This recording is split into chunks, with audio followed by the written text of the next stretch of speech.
guys. So today we are going to have a guest with us talking about trucking, life on the road, things like that. And I have been, we've been trying to get our schedules together and it just has not worked for probably a month and a half or more.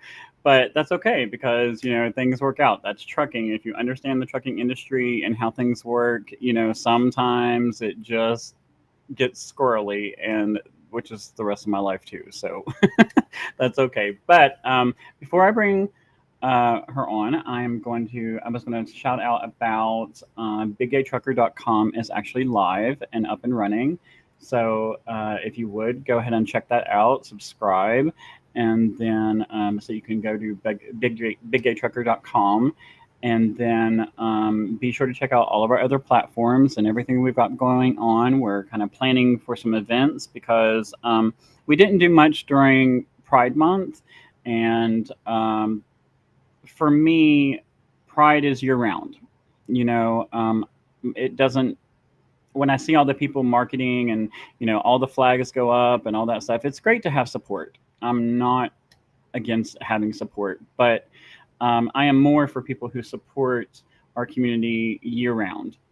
And, because year round, I'm still gay. It doesn't go away when the flags come down at the end of June. It doesn't work that way. So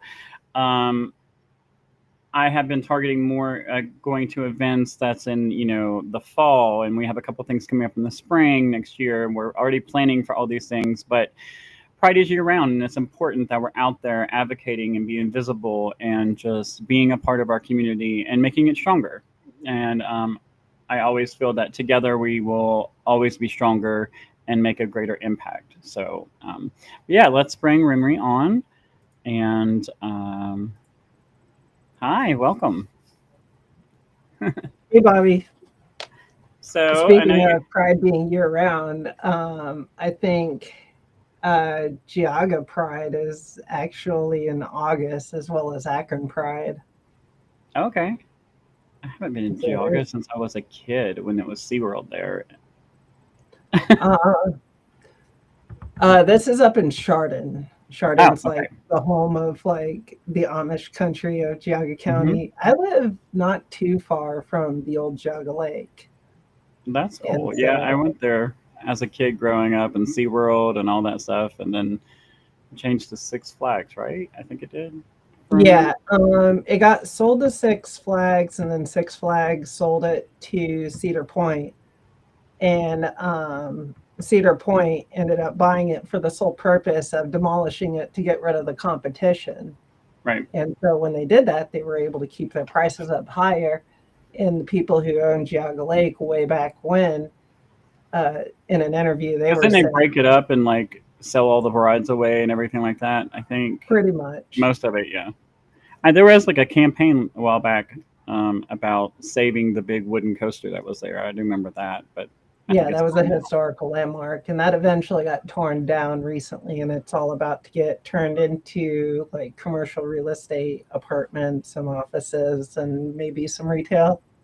Okay, so go ahead and tell us about you and how you're a part of the industry, and go from there. My name is Remrie Arrie. I started hormones back in 2007, male to female transgender. And in 2010, I got into the trucking industry when I decided to leave the zoo industry because the zoo industry wasn't paying very well, but it was a lot of fun. My dad at this point had been driving for a number of years, so I figured I would just kind of follow his lead and kind of see where that would get me.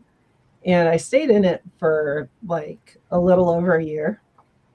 I was driving for Swift Transportation, and I'm probably the only person who didn't crash a truck for that entire company.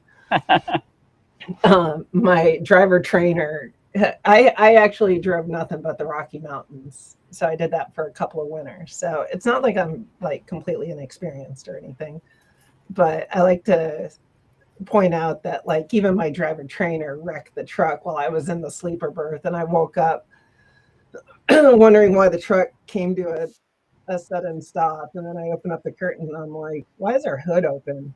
I'm like, why is the windshield cracked? And I'm like, so Well, that's an uh, experience to have, with your driver trainer. yeah. So he was very embarrassed about that. And, But I um, mean, no matter how much you have, how much experience you have, accidents can happen. It's at oh the end yeah, of all the the day, time. it happens, and it can happen to anyone. So Yeah.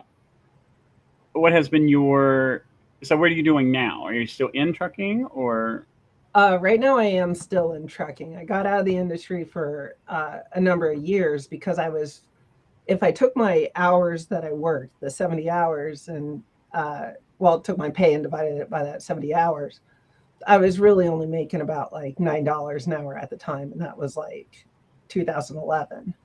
So at that time, just about any job would pay $9 or $10 an hour. So I figured I'd rather just stay home and not be out for 2 months at a time. right? Um, Eventually, though, I wanted to try to get back into a higher pay bracket, but try to stay closer to home. So I got my CDL back like a couple of years ago. And then I got into being a school bus driver. And then I got into driving for Amazon as one of their company employees because anybody who works with Amazon knows that almost everybody who works with Amazon is an independent contractor. Right. Pretty much all the van delivery drivers who deliver the packages to your house, as well as all of the CDL truck drivers who go in and out of there, even if it looks like they're driving an Amazon truck with an Amazon trailer. If you look at the door, they almost say, "Who's a Whatchit Trucking LLC" on the Right. side. But Yeah, when, we did when I that for was a in the while. process of actually getting my license and trying to figure out like how to go about that in a good way, because I was initially thinking about going for waste management and doing like their class A dumpsters. At that point, I noticed that there were a small number of trucks for Amazon that actually said Amazon LLC on the side rather than independent. And so I started asking management who those drivers were. And I started figuring out that they're part of the Tom team within Amazon. And pretty much one of the only ways to get hired onto the Tom team is internally through Amazon. So I kind of lucked out that I was already inside Amazon. So I was able to make that transfer, but it was still pretty difficult. So I've stalked your page. Stalked your page. It's what you're supposed to do as a podcast host and kind of get to know the person that you're talking to, things like that. So tell us a little bit about your advocacy work and where it comes from. I do a lot of advocacy work. So usually, like on the day-to-day basis, I advocate for people who are LGBT, especially those who are transgender. But a lot of my heavy hitting activism tends to be my topless rights stuff, which I will just go to pride events and like anime conventions and other things that are happening around, and I will just be out and about without my shirt on. And I decided to actually kind of play with the legal system on this. And I actually deliberately, before Trump was actually in office, I deliberately left my birth certificate saying male.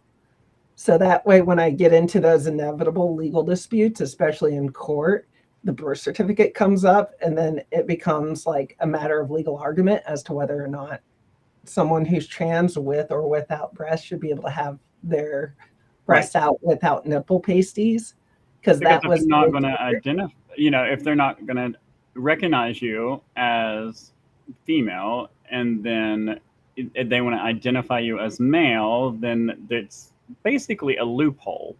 Yeah. And it is absolutely hilarious watching the prosecutors and the cops and whoever else go through all of the mental gymnastics they can to try to make whatever legal argument they can against me. And usually they just end up deciding to do whatever they want, with complete negligence to the actual laws that they are charging me for, because they might charge me for like indecent exposure section 1A, but they will completely ignore the part where 1B, C, D, E, all of those have exceptions for people who are doing live performances or practicing free speech or who are doing some sort of artistic thing, which kind of goes under performances and free speech anyways, or like certain age exemptions or whatever else. And so sometimes, like, especially in Ohio, it's one of those things where like a couple of towns have made it definitely legal to be topless, but all of the other towns haven't quite adopted that policy Right. because nobody really challenges it. Well, I mean, if you was in Canada, this is a normal thing. Like this is a thing you're allowed to do. And in certain Kinda. countries, in certain countries there is things you're allowed to do, and but so I mean, for you, um, so why do you do it? I do it because it's one of those things where there's no clear definition or clear line in the legal code as to when a trans woman loses the right to take off her shirt, a trans man gains the right to take off his shirt, or when people who are non-binary, genderqueer, intersex don't quite fit the line, or they don't quite look the line, especially those who are intersex and very androgynous, Right. as well as just for cis women's rights, because they have and still do deal with a lot of discrimination and I want to say just social abuse, public abuse Hmm. regarding their bodies, how they display their bodies, and whether or not they're breastfeeding. So, And so I'm trying to do it for everybody, including the guys who don't necessarily feel confident. right.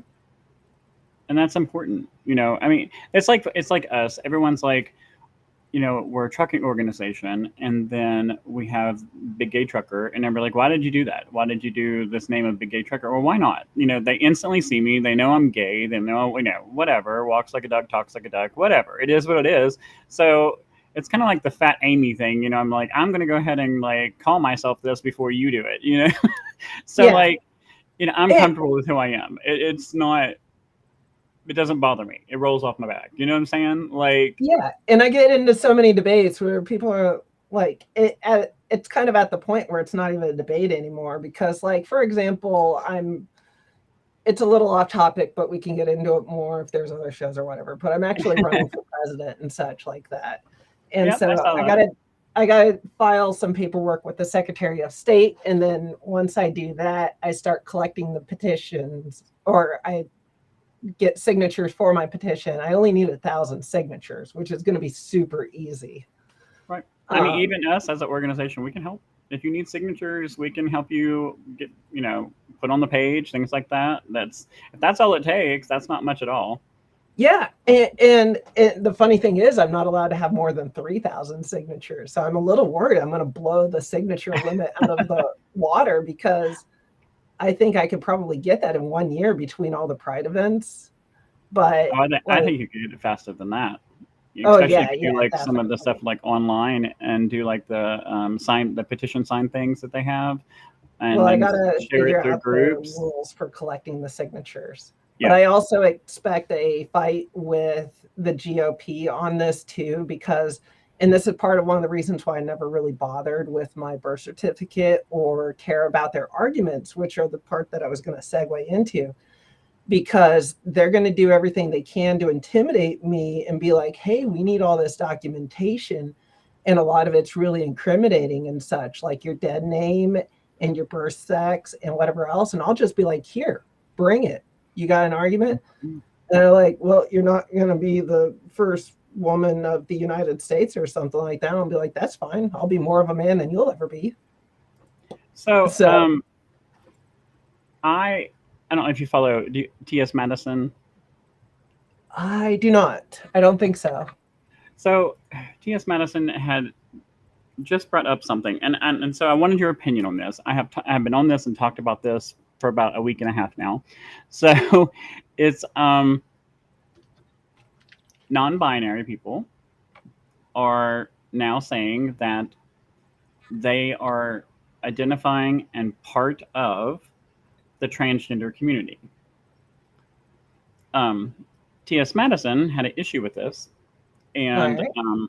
had said, and she's a trans woman, and but she's very old school trans woman. So when you had to go through so many different things and the hoops and all the three Mm-hmm. psychiatrists signing off, and so she their journey was different at that time. But this week she had put up a thing. Well, I think it was last week now, but she put up a thing basically saying when you are, and this is how she explains it, when you are a trans male to female, um, you're getting on that plane and you're going from male, and your landing point is the island of female, is what she says. And then she says when you are um, female to male, you're starting at the point of being female and landing at the island of, being male, which is your end journey. Mm-hmm. So a lot of people have attacked her online because she said she doesn't feel that people that are non-binary are trans because the plane doesn't go anywhere. There's no end journey of where you're being. I understand what she's saying, but and so I'm just kind of putting you on the spot. Sorry, but it was something I've talked about all week with different people. So I love hearing another person's opinion and idea of it. But she's been attacked online for all this and saying this, and now they're saying that she's not a good trans representative and all these different things. And I understand.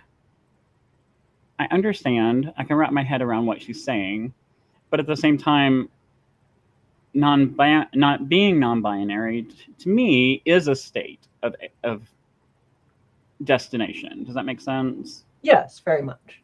So like, May I present um, an intellectual exercise as a okay, question? okay, At what point is somebody not a pilot? Think about it. You get a license to become a pilot, but you don't necessarily have to do anything with it. And you don't necessarily have to go anywhere to or from any place. And you might take off and land at the same airport every single time. Might be your single little engine Cessna, whatever it is. But also, there's some people who, for some reason or another, they basically never land, whether it's a golden parachute or they're right. flying around in their little three-wheeled thing with a giant fin on the back with a big kite over it, or they're an The astronaut glider, up in yes, space. I mean, there's also a lot of people who are pilots who, for some reason, can't get back in the air. A lot of veterans can probably relate to that. Um, and it's also a financial challenge for a lot of people that they can't really ever afford to get into. right, And so there's a lot of people who have the spirit of a pilot who will go to every length possible to become like to actually get in the air, and they never do. Even if they try to go out for the Air Force, they just get stuck mopping floors and doing clerical duties. Um, so as like a matter of intellectual exercise, I would like to present like questions of that nature in a slight different frame. mm-hmm. And you will usually find that like those terminologies, those terms will have much more broad meaning beyond just what we recognize as the pilot wearing the hat and the shirt with the little pin and actually flying people around on Airbus and such. I started back in 2007. So for a lot of people, I'm a trans elder. There's a lot of people who started in 97, 87, 77. And for me, the trans umbrella has always incorporated everybody who didn't fit the male female binary, regardless of how much they flowed back and forth. Right. And to use myself as an example, I'm willing to bet that had I grown up in a more humane world than we currently have, I probably, there's the off chance I might never have bothered to transition, or I might have started hormones but just stuck with male pronouns in my dead name or something like that. Because I always had like a male persona, Hmm. a fictional character. I named him Sephiroth. He was kind of inspired by Sephiroth from Final Fantasy, as well as Sesshomaru from Inuyasha. Hmm. They're kind of the really big, tall, masculine men who are super duper strong, but they're extremely elegant. They're extremely beautiful. And so these are always the type of guys that I always really admired growing up because they could be both strong and fierce and beautiful and such like that. And I didn't necessarily feel like I had to transition. But at the very least, I always wanted to be on estrogen because I always felt like the testosterone in my body just kind of felt like poison and it wasn't working with me. So once I was actually on estrogen, I felt loads better. But it's still, even though I started in 2007, which was the end of the Bush era, it still took me like 2 or 3 years to really come out and actually live full time. Like it took me two Right. years to change my name.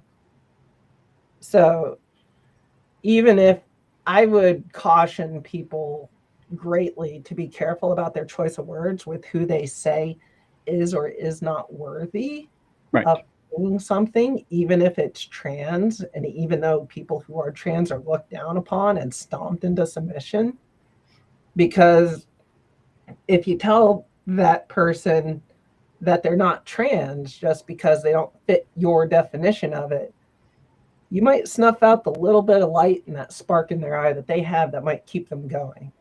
Right. And so I would always caution to be careful about that. Yeah, I just, you know, it's a very controversial thing that I've seen, and I was like, yeah, okay, well, let's talk about it because, I always believe that talking about things, it always helps. You know, a lot of people like to keep everything bottled up inside and all that, but like, I like talking about things. I love, you don't, if you don't educate yourself on something, how are you ever going to know? And how, like, that's the funnest thing about the podcast. I've met so many people, and it gives me a moment where I can put them on the spot and just like ask questions that I want to know, and it educates people so much. Like another question I kind of have is so many people. So you have already been very different for me when it comes to talking on podcasts because a lot of people you recognize your dead name already. You didn't say it, of course, but like, and you and who you once was. So, but a lot of people in their transition, they will not even speak of who they were and actually hate that person. And everyone's transition is different, Mm-hmm. but because that's their transition. And it used to be everyone's like, oh, you have to have your tits first, or you have to do this surgery then, and you know what I mean. Like, it's not. There was like, and there was a point in time where the process was this, then this, and May I step. compliment that? You sure? I back in, I want to say 2000, I want to say 2013, 14 or something, towards the middle of Obama's era. I was really struggling with getting my surgeries and whatnot for various reasons. I didn't know how to navigate the insurance and a whole bunch of other stuff. So it just dragged on and on and on. Um, but I remember having one conversation that like really irked me with one girl. And she accused me of not being trans enough because I wasn't willing to go down on enough dicks to afford my surgeries. And that is a sentiment that the trans community actually had very close to the surface, and they weren't really shy about that opinion for many, many years. Wow. Wow. That's Because, crazy. like back in those days, the adult industry was largely how a lot of people self financed their stuff, and then they went over to Thailand, Indonesia, Philippines, wherever. Right. Yeah. So, like in trucking, for you, did you get into trucking? Because I know a lot of people do come into trucking, um, so they can pay for their surgeries because of the better insurances, or some people even research the companies that they're at, and before they even go to them, to see if they covered transitioning, or how far they do cover in the surgeries, or even after surgeries. Well, I Was that drove for Swift in 2011. So back then, I didn't think anybody covered it. right? So it was always kind of out of sight, out of mind, or I just never had the enough sense to even ask, just because I never felt worthy.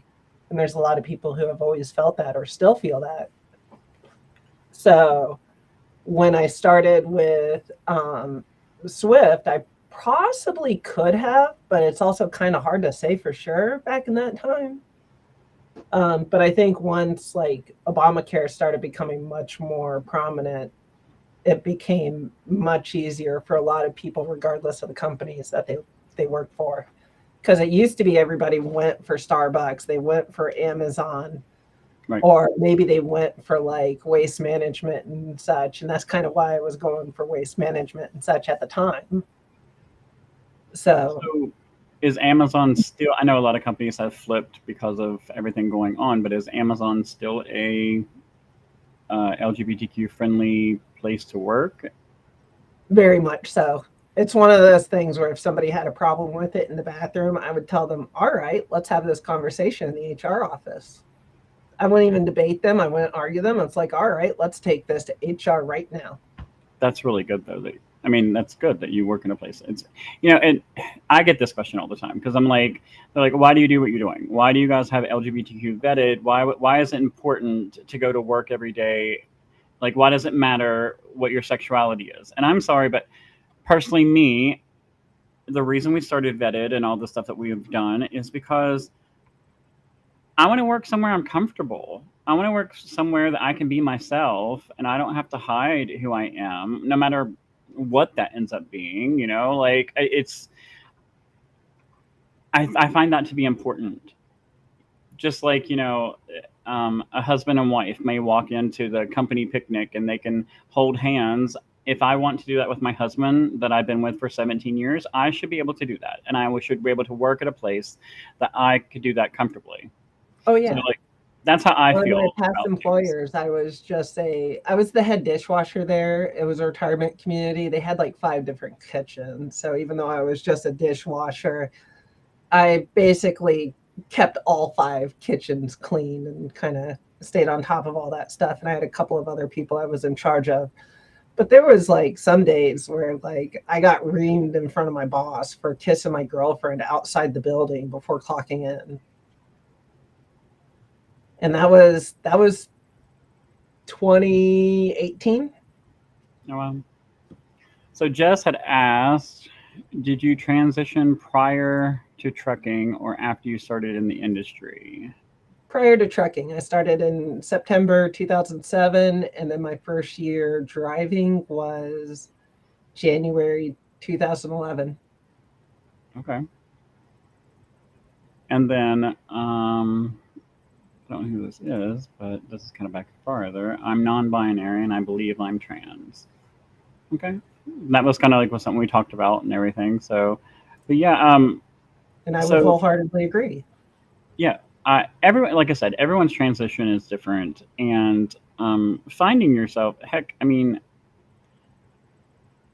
I'm not trying to sound weird. I know straight cisgender people who are so lost on who they are, and they know they're straight, but they are still just so lost on who they are in the world that some people can't even hold down a job. So at the end of the Mm-hmm. day, they can't hold down a job or have so many emotional, and there's nothing wrong with that. But I'm just saying that, like, so taking a journey and taking the step to be your most true, authentic self is courageous and it's huge. And, um, I but I always say there is important things you need to remember, which is you don't have to do everything alone. You may feel like you're alone, but there's always someone that will listen and talk. And there's always people out there that do care. I care about so many people, and I don't even know people. You know, I don't. I may not even know you, but I would rather you call me than I see on your Facebook that you passed away last night because you were so lonely and took your life. You know, Yeah. And I'm that's that way to important so to me. many other people online too, because I would be nowhere without our community. Because I started back when the first time I learned about the term transgender was back in about like 2002. And maybe 2001, I was like 14 years old. And that was on the website um, Antigen or Antigen, I forget, but it was run by a lady named Jen. And that was like the only place on the internet where there was actually an open forum where people were conversing about transgender stuff. And it was actually very civilized and well moderated. There were some forum chats that were public, that were meant to be public, but there was also a lot of stuff that was private that you could only see if you actually joined the website Hmm. and was actually respectful in the community, because if you weren't, you would be immediately booted out. And that was back in like the AOL, Instant Messenger, Hotmail kind of days. So for you, how far back, when you look at it, how far back did you know or did you feel something different about yourself? It was actually one of those things where I never really could articulate what the problem was, because I grew up with a sister who I always had like a rivalry with, and I never got along with her, and I never realized like cognitively I could never fully articulate it, but I basically wanted to be everything that she could be and do all the things that she could do. And I was also exceedingly jealous that she got to be everything that I was and have everything that I had and do everything that I did, but I couldn't do any of the stuff that she did. And so that created a lot of sibling rivalry and a lot of violence between us. And it really wasn't until like I kind of don't like to admit this, partly because of the trans and the pornography adult industry stereotype and whatnot. But I actually first learned that trans people existed from like one of my relatives who did a bad job of hiding one of his porno magazine, and it had a tiny little image all the way in the back of it that said chicks with dicks. And it was a beautiful girl, um, and completely uncensored. It was just a tiny little thing. And it actually made me livid. Like I got mad because I grew up with the kind of notion that boys have a penis, girls have a vagina. And then suddenly this little advertisement threw that out the window. And I now kind of all of that rage I had about my sister who could be everything that I could be and do everything I could do and such. I'm like, crap, she could have a penis too. I'm really young, okay? I'm really stupid, okay? No, I don't I know get anything it. about biology. I'm just like, fuck. I'm like, what makes me a guy if it's not the penis? I'm like, God.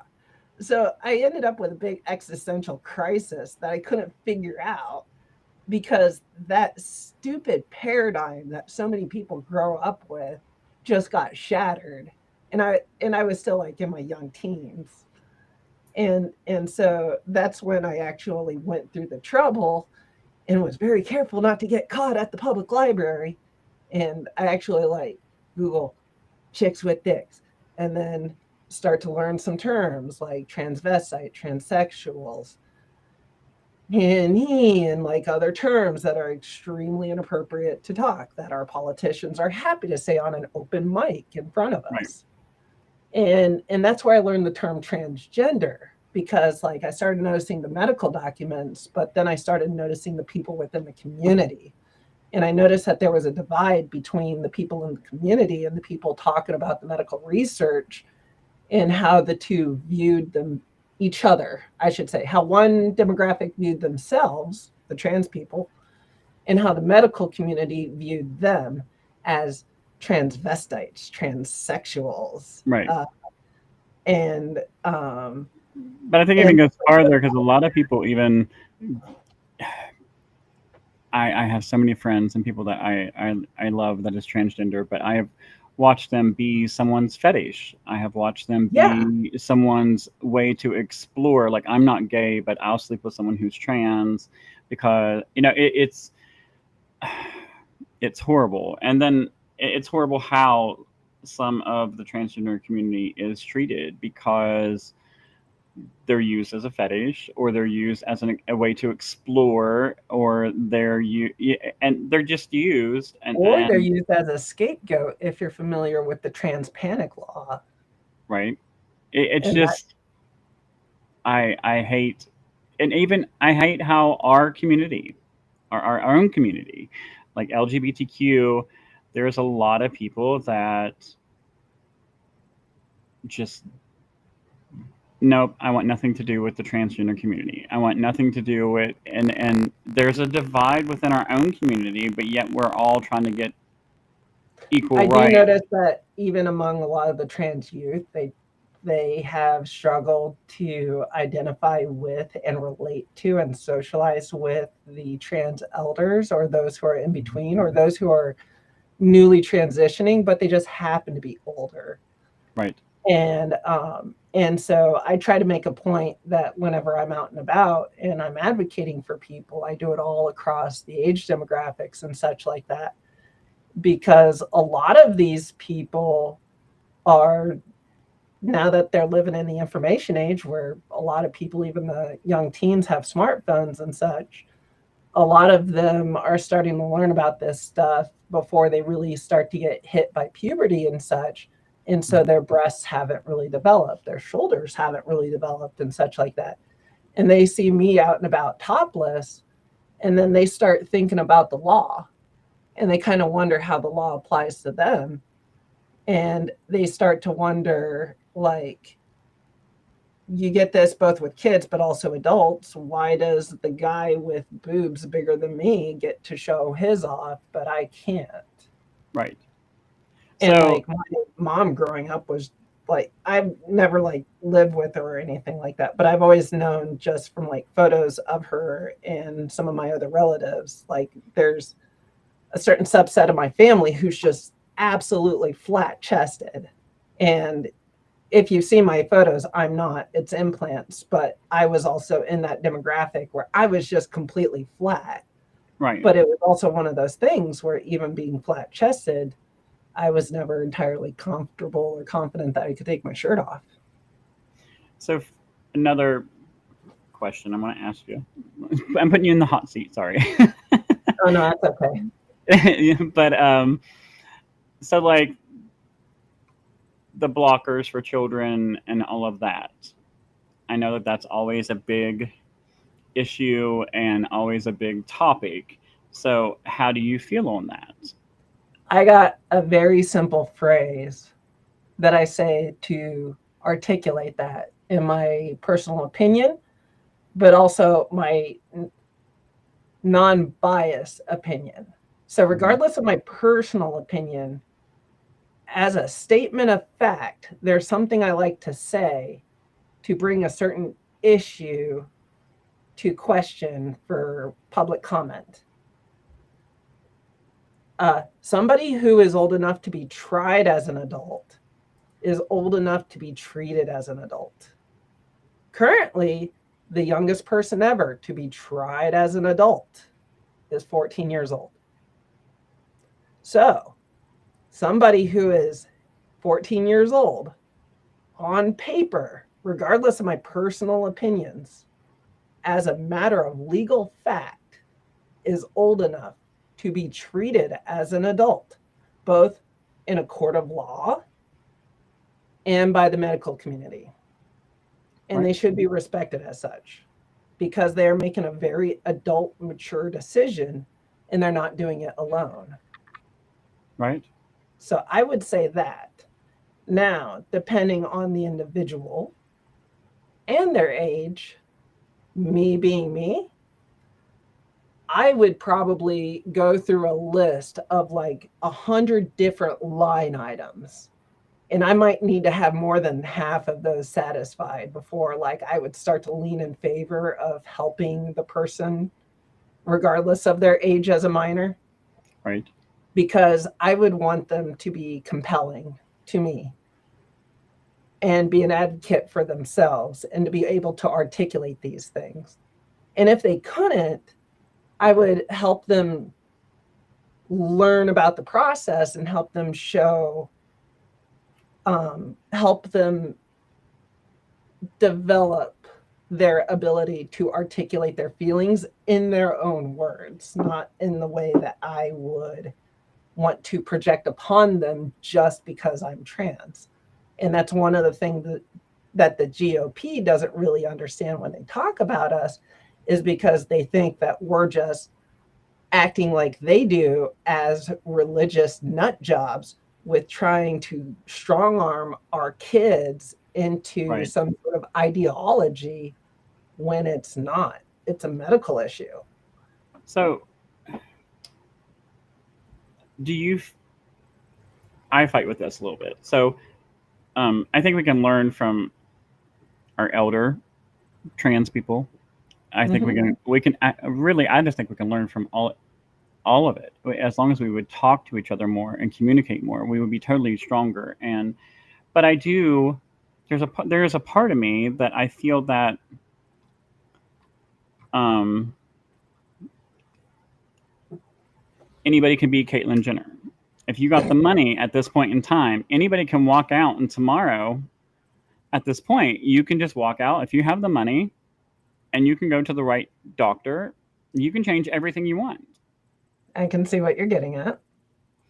So, do you think that things were better when When there was when more gatekeeping? well, when there was more of like requirements, like that you did have to go through the steps and process. When there was that process of like you had to see 3 psychiatrists, you had to live as a woman fully for a year before you was able to be approved for surgeries or do certain things. Do you think that that would help our community or hurt our community, basically? Both. And the reason why is context. For the same reason, if you're old enough to be tried as an adult, you're old enough to be treated as an adult. Right. Though the gatekeeping process, the hoops, the barriers, and such, those make sense for people who are, I want to say, 17 and younger. Right. When they're like 17, 18 years old, those barriers should definitely be laxed severely, because this is the point where those teenagers, if they get into trouble, they're probably going to be tried as an adult, even if Right. it's minor. But they also have much more certainty as to who they are, and they also have much more leeway to make decisions as to what they can and can't do as minors or as a young adult, such as getting a driver's license and wrapping the car around a tree, joining the military even at the age of 17, um, moving internationally and doing a bunch of other stuff. So, and that kind of segues into why I think it would both help and hurt our community, is because for the older people who are 18, 19, 20, 21, 22, 23, 24, especially those after 25, or I would just say especially after 21, really, those people, I like to remind people that it's not the government's job to keep us from having regrets. It's not the government's job to keep anyone from having regrets in life. And part of being an adult is making decisions for yourself with your own education and your own ability to advocate for yourself and research and ask for help when you need it, and your ability to get by on your own with student loans with car loans, with the damage from the car when you crashed it into a tree, with your DUI habits, Right. you get it. And Yeah. so when it comes into making medical decisions, pregnancy, how many letters of recommendation from a mental health professional do you need to get pregnant Right. at 14 or Mhm. 15? Right. That's Right. why. So you make the barriers age appropriate, but you also make them cognizant of, or the people who make those barriers have to be cognizant of the other freedoms and restrictions that that person has at that age that they are at. So if somebody has the legal right to be 16 years old, get a driver's license and even a Class A license. At one point, I could have gotten a Class A license when I was 16, most certainly when I was 18. I could have been an intrastate Right. truck driver in the state of Illinois at the age of 16. I could have dropped out of school. I could have done that and worked delivering pumpkins and corn and doing all that farmhand work. That's kind of where I grew up. I kind of wish I did that. I would have had a lot more money. So, But nobody, even though I would have been 16, 17, 18 years old, driving 80,000 pounds down the road, half the population would have, who would have highly, everybody who would have been proud of me as a truck driver, those same people would have just completely disowned me if I transitioned. sure. Okay. So your legal requirements and your expectations and your medical loopholes and all that gatekeeping has to be age appropriate. Otherwise, you're basically just going to add injury to insults, and you're just going to force people. I actually ended up in this situation um, in my late 20s, early 30s. When was it? It was 2017, actually. About, yeah, 2017. I was trying to get my bottom surgery for the first time, but bottom surgery or top surgery, I forget. It's been a while. But anyways, I had one therapist who she would give me scantrons to fill out, you know, those little bubble forms. You stick it in a machine and it spits out Right. a result based on the thing. And it kept coming up as inconclusive. I did multiple 100 question scantrons. It was kind of like I was back in college. And the responses kept coming out as inconclusive, and she had no idea what to do with that information, and she couldn't form a professional judgment on her own as a mental health professional. Think about that. And it got to the point where I actually cornered her and I told her, what do you want me to do? Put on a monkey suit and do a monkey dance for you? Do you want me to come in here wearing a cute little frilly tutu and saying, I'm a pretty little girl? No, I'm in my cargo pants and boots out of work, working third shift. I'm in my pajamas on my day off. I might not have showered or brushed my hair because I didn't even have the time. Right. And so my posture's sloppy. I'm not really trying with my voice. I'm in a bad mood. But to her, I wasn't trying enough to satisfy her biased opinion as to what a trans person has to be in order to qualify.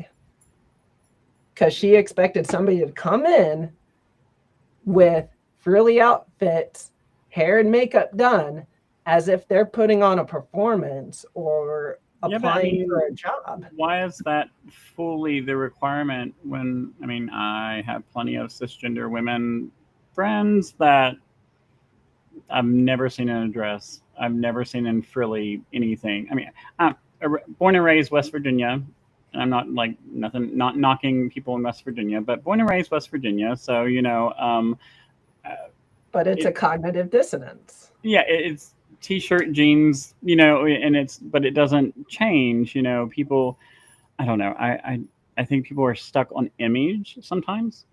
Yeah. Um, image more than realizing that when you are transgender, what I have taken away from it and seeing friends and people that I care about is it is about how you feel on the inside and just making the outside match how you feel as close. You may never get to where you want to fully be. And I, literally have watched people beat themselves up, and I hate the word, but they're fully passable. Do you know what I'm saying? And but they're fully passable, but at the same time, they still will be like, I have Adam's apple, I have man hands, I have, and but they, I don't know. To me, I feel that living your best and doing what you want is the the most freeing thing that anyone can do, just to be yourself, because the emotional damage you put yourself through worrying about everybody else at the end of the night, you know what, I'm going to go to bed, I'm going to sleep. You know what I mean? I I'm can't tell you how much I don't want to run for president. I'm not a politician. I'm running for president because Trump should have lost to a potato and he didn't. And now he put a target on my back and all of my friends. And so, I mean, I don't have to worry about the assassin, so I might as well just go for it. right. So well, we're almost to an hour. It kind of like flew by. But Oh, yeah, it I was guess the great. last thing I wanted to just say is, I thank you so much for being here. It's been really awesome, and that I finally got to meet up. So I think it'd be really neat to come back and have you a couple other times on the show, I'd if we love can to. line it Thank up. you. Education is key for me. I love talking about things, and one person may see this video, and that's all it takes. That's the reason we do things. One person may see this video and be struggling, and seeing you comfortable, seeing you just being yourself, laughing and talking with me is all they needed to do to make it through one more day. And I can tell you, anybody who watches this stream or who comes into contact with you, you always have my consent to give them my contact information and have them reach out to me personally. Okay. If they happen to be watching and they can't reach you and they're just watching this and they Google my name, yeah, I mean, reach out, say hi. So, one last message. Anything you want to say before we close out?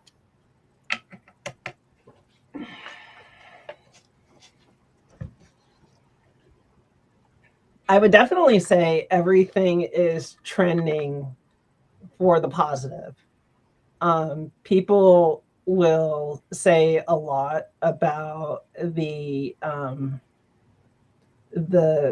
like seething hatred and visceral rage that the GOP has in the current administration, and it's a little bit more emboldened from the last Trump administration, but it's a net gain. They're hoping to take things back to where things were during the Bush era, maybe before. They're not going to succeed. And it just becomes progressively better for all of us. It's a little bit of a down and then more of an up, and a little bit of a down and more of an up. But it has broadly been trending upward for the past 60 plus years.